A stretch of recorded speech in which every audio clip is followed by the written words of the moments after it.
અમેરિકામાં સુખી જીવનનું જે સપનું જોયું હતું તે માત્ર એક તારીખ બદલાતા જ કાયમ માટે વિખેરાઈ જાય તો 1 મે થી શરૂ થતા નવા નિયમો માત્ર કાયદામાં ફેરફાર નથી, પણ હજારો પરિવારોની કિસ્મત પર લાગેલું એક બહુ મોટું ગ્રહણ છે. શું તમારી મહેનત અને આબરૂ હવે સરકારી ફાઇલોમાં દબાઈ જશે? આ પરિવર્તન પાછળનું ભયાનક સત્ય જાણીને તમે હચમચી જશો. અત્યારે અમેરિકામાં વસતા લાખો ભારતીયો અને ખાસ કરીને આપણા સાહસિક ગુજરાતી પરિવારો માટે આવનારી 1 મે 2026ની તારીખ એક બહુ મોટો વળાંક સાબિત થવાની છે. કારણ કે ટ્રમ્પ વહીવટી તંત્ર દ્વારા ઇમિગ્રેશનની આખી સિસ્ટમને જડ મૂળથી બદલી નાખવાની તૈયારીઓ પૂરી થઈ ગઈ છે. આ નવા નિયમોની સૌથી પહેલી અને ઘાતક અસર H-1B વિઝા ધારકો પર પડવાની છે, જેમાંથી સૌથી વધુ સંખ્યા આપણા ભારતીયોની છે.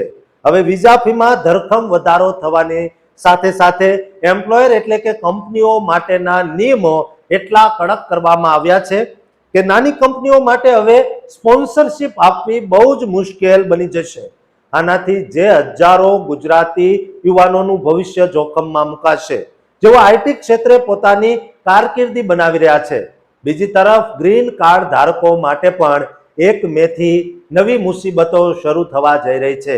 યુએસસીઆઈએસના ડાયરેક્ટર જોસેફ એડલોએ જે રીતે ચેતવણી આપી છે તે મુજબ હવે 200 થી વધુ સ્પેશિયલ એજન્ટ્સની ટીમ એવા કેસની પણ નવેસરથી તપાસ કરશે જે વર્ષો પહેલા મંજૂર થઈ ગયેલા હતા.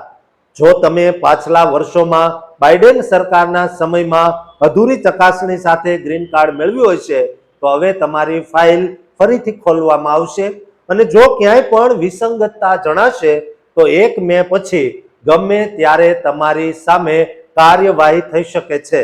આમાં સૌથી મહત્વનો મુદ્દો આર્થિક આત્મનિર્ભરતાનો છે. સરકાર હવે બહુ જ સ્પષ્ટ કહી રહી છે કે જો તમે આર્થિક રીતે સદ્ધર નથી અને સરકારી તિજોરી પર બોજ સમાન છો તો તમને દેશમાં રહેવાની મંજૂરી મળશે નહીં.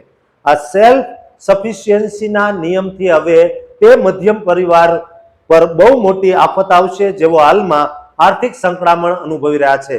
આપણા ગુજરાતી સમાજમાં જે લોકો હોટલ મોટલ કે નાના બિઝનેસ સાથે જોડાયેલા છે અને જેમણે અગાઉ કોઈ પણ પ્રકારના ઇમિગ્રેશન ફ્રોડ કે ટેક્સમાં ગેરરીતિ કરી હશે તેમના માટે હવે બચવું સાવ અશક્ય છે.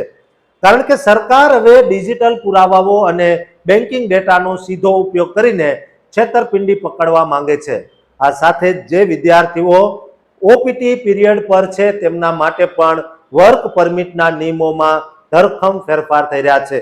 1 મે થી ઇમિગ્રેશન અધિકારીઓને વધુ સત્તા આપવામાં આવી છે, જેનાથી તેઓ એરપોર્ટ પર જ તમારી સઘન પૂછપરછ કરી શકે છે અને જો જરા પણ શંકા જાય તો ત્યાંથી જ દેશ નિકાલ કરવાની પ્રક્રિયા શરૂ કરી શકાય છે. કેનેડાની જેમ અમેરિકા પણ હવે ટૂંકા સમયગાળાના અલ્ટિમેટમ આપવાની નીતિ અપનાવી રહ્યું છે, જેનો અર્થ એ છે કે હવે કાનૂની લડાઈ લડવાનો સમય પણ કદાચ તમને નહીં મળે. આ બધું જ અમેરિકાની રાષ્ટ્રીય સુરક્ષા અને અર્થતંત્રને મજબૂત કરવાના નામે કરવામાં આવી રહ્યું છે.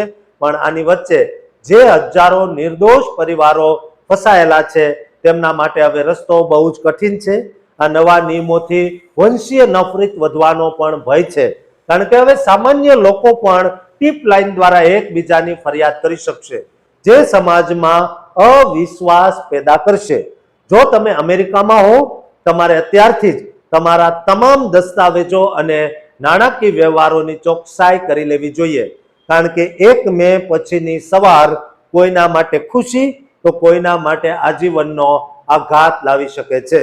દોસ્તો, ઉજાસ ટીવી હંમેશા તમને આવી જ સાચી અને વેરીફાઈડ માહિતી આપતું રહેશે, જેથી તમે સજાગ રહી શકો અને આવનારી મુસીબત માટે તૈયાર રહી શકો.